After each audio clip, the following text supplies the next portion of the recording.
इस साल होली की छुट्टियों में अपने गांव दुर्गापुर वापस आता है, जहां उसे देख पूरा गांव खुशी से झूम उठता है।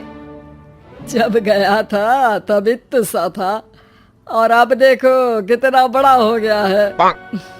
हाँ सरपंच जी, जब मैं गया था तब आप भी बहुत जवान थे और अब देखो कितने बूढ़े हो गए हैं आप।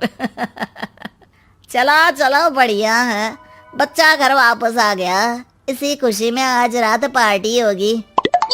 क्या बात है, गांव में भी पार्टियां होने लगी। वैसे अगर पार्टी की बात है तो आज क्यों सीधा होली पार्टी करते हैं।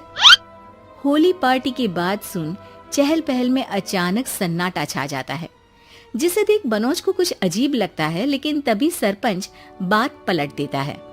अब बहुत देर हो गई, चलो सब अपने घर चलो, पार्टी के बारे में कल सोचेंगे। मनोज भी मम्मी पापा के साथ घर आ जाता है, पर होली पार्टी और उस पर पूरे गांव की खामोशी वाली बात अभी तक उसके जहन से निकलती नहीं। पापा, होली पार्टी की बात पर सब चुप क्यों हो गए थे?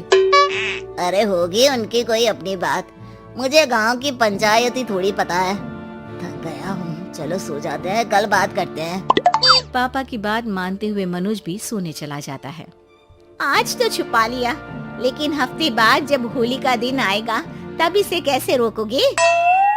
अगली सुबह सूरज के साथ ही मनोज भी गांव घूमने निकल जाता है, जिस पर रास्ते में उसे अपनी ही उम्र के कुछ लड़के भी मिलते हैं, जिनसे दोस्ती कर अब वो उनके साथ घूमने लगता है। इसी तरह कुछ दिन बीत जाते हैं और होली नजदीक आने लगती है। दोस्तों, होली में 4 दिन ही बचे हैं, पर गांव में उसकी कोई तैयारियां क्यों नहीं दिख रही?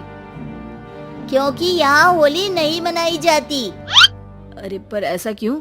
वो राजा भूषण। अरे तुम 4 दिन के लिए आए हो, क्या इतना सोच रहे हो? चलो कुछ खाने चलते हैं। इसी के साथ एक बार फिर होली की बात को टलते हुए देख मनोज को शक होने लगता है।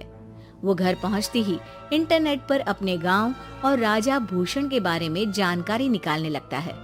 क्या? मुझे आज तक ये नहीं पता था। ऐसा कैसे? किसी ने मुझे कुछ बताया क्यों नहीं? सारी जानकारी लेने के बाद मनोज गांव वालों या अपने मम्मी पापा से कुछ पूछे बिना खुद ही उसकी सच्चाई के बारे में छानबीन करने लगता है, जिसके चलते वो राजा भूषण की हवेली में पहुंचता है।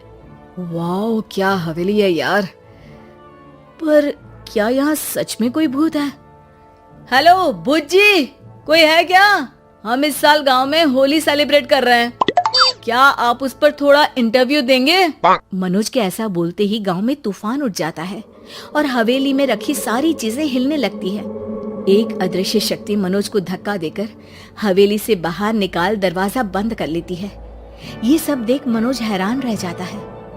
क्या अभी मुझे हवा ने धक्का देकर बाहर निकाल दिया? मेरे होते हुए इस गांव में कभी होली नहीं मन सकती, इसलिए दोबारा ऐसी कोशिश भी मत करना, अंजाम बुरा होगा। आवाज सुन मनोज हैरानी से इधर उधर देखने लगता है, पर उसे कोई दिखाई नहीं देता। वो गांव वापस आ जाता है, जहां तूफान की वजह से सब कुछ तहस महस हो चुका होता है। आखिर ये तूफान आया कैसे? ना ऐसा कोई मौसम था और ना ही हमने होली का त्योहार मनाने की बात की थी। सरपंच की बात पर कोई रिएक्शन दिए बिना मनोज चुपचाप अपने घर चला जाता है। इस तरह देखते ही देखते होली का दिन भी आ जाता है और मनोज रंग लेकर गांव में निकल जाता है, लेकिन गांव पूरी तरह खाली होता है। अरे त्योहार का दिन है, धूमधाम की जगह मातम क्यों मनाया हुआ है? मनोज की आवाज सुन सब अपने घर की खिड़कियां खोल के घर के अंदर से ही उसे वापस जाने के लिए कहने लगते हैं, पर वो किसी की नहीं सुनता। तुझे पहले भी समझाया था, अगर होली खेलने की कोशिश भी की तो अच्छा नहीं होगा। अरे बात मान लो बेटा, तुम्हें सच नहीं पता। मुझे सब पता है। सालों पहले इस राजा ने एक अंधविश्वास फैलाया और आप लोग आज तक उसे मानते आ रहे हो। अरे बेटा, जब तुम पैदा भी नहीं हुए थे उससे भी बहुत पहले से इस गांव पर होली का श्राप है। अगर गांव में होली का त्योहार मनाया जाता है तो प्रलय आना पक्की बात होती है। राजा भूषण इस सब में नहीं मानते थे और त्योहार मनाने लगे, जिसके चलते होली वाले ही दिन पहले उनके बेटे की और फिर उनकी मृत्यु हो गई। तभी से गांव की रक्षा के लिए उनकी आत्मा उस हवेली में रह रही है। सबकी बातें सुन मनोज उलझन में पड़ जाता है।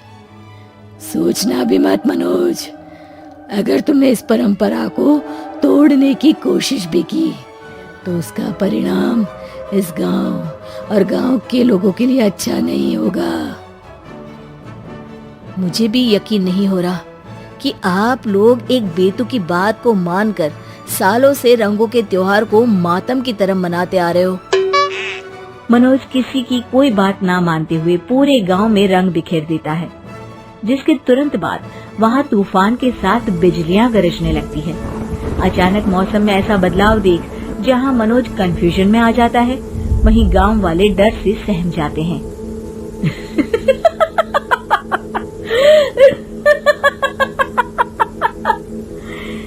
इस लड़के ने हमारे जैसे सिर्फ अपने स्वार्थ के लिए नहीं बल्कि पूरे गांव की खुशियों के लिए यहाँ होली मनाई है, जिस वजह से अब इस गांव पर होली का श्राप टूटता है।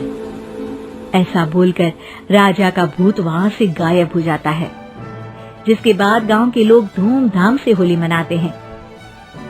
खुशियों के रंग गांव में बिखरे ही होते हैं कि अगली सुबह अचानक मनोज कहीं गायब हो जाता है और एक बार फिर गांव में होली का नया राज शुरू हो जाता है।